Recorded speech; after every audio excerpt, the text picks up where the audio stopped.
Make me step back and kiss myself. MVP time. Windy City Assassin does it again. Live from WICB Radio. Inside the 30. Hester's going to take it all the way for a touchdown.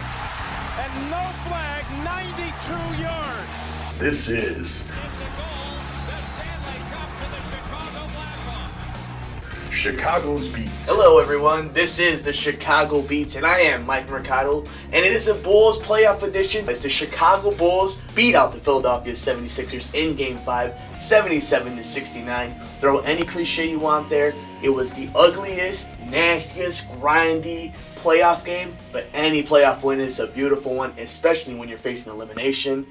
And it is time for the famous What I Noticed. It must be true, 'cause I heard it on the radio. It must be true, it must be true. And what I noticed is the two superstars that we've been calling for.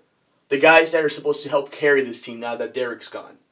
Luol Deng and Carlos Boozer show up huge in Game 5 to force a Game 6, saving the Bulls season. Luol Deng going for 24 points, 10 of 9 from the field, 4 from 5 in the 3, saving the Bulls so many times with the shot clock running down in 42 minutes. The one-handed miracle. And Carlos Boozer, 19 points and 11 rebounds, his third straight double-double in 42 minutes. Those two guys coming up huge. You're talking about guys who stepped up, who have heard the criticism all playoffs long, who have been probably the most consistent players other than Joe throughout the regular season, and through the playoffs have struggled. And coming up now in an elimination game, absolutely huge for morale from this team. Now going with momentum going into Game 6 in Philly.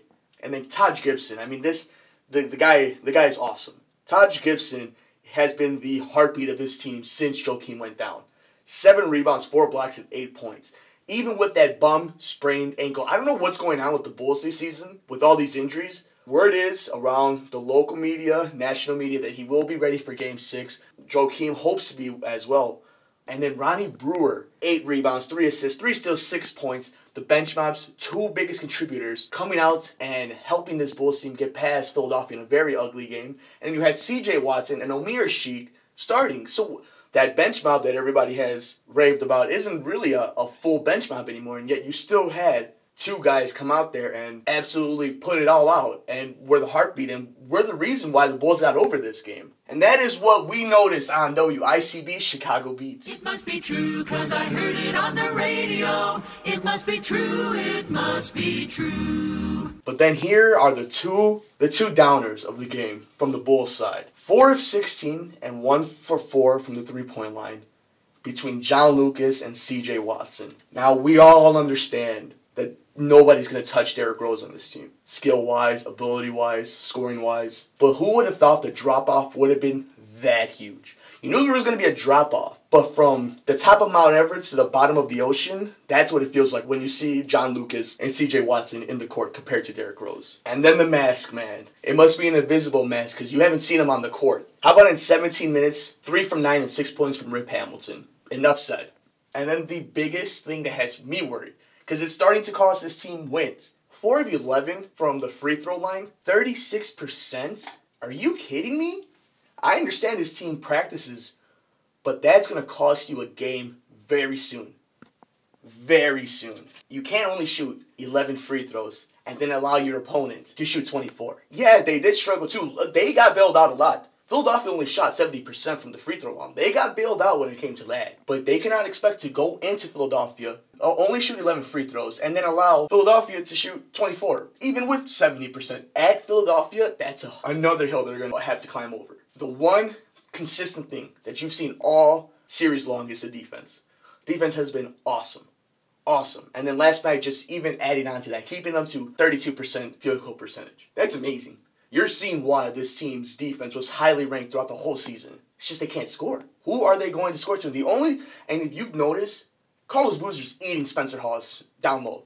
And Elton Brand with so many miles under those legs cannot keep up with Boozer. Sure, Boozer doesn't have that explosion anymore, but he should be eating those guys alive down there. All in all, though, I feel very good now.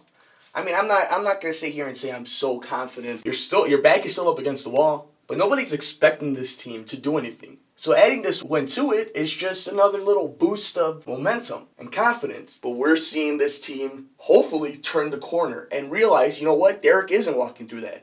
We've done this all season. The team you saw out there is the team that won the #1 seed in the Eastern Conference and the #1 seed in the NBA. This is the team we saw. Sure, the offense was struggled, but that intensity, that energy, and that defense, that's what got them to this point. You have to take it a game at a time. So don't get ahead of ourselves.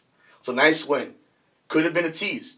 You understand they're backwards against the wall. They weren't going to go out like that. But maybe they just found something enough to get past this Philadelphia team. Because they're better than Philly. They are a better team than Philly. Philly plays awesome defense. But they don't have any scorers on the team. They have a lot of athletic players, but not a lot of scorers on that team. So game 6 now, who's the pressure on? Does the pressure end up being on Chicago, the #1 seed, trying not to go down to the 8th? Or does it become Philadelphia, who can't put away the Bulls?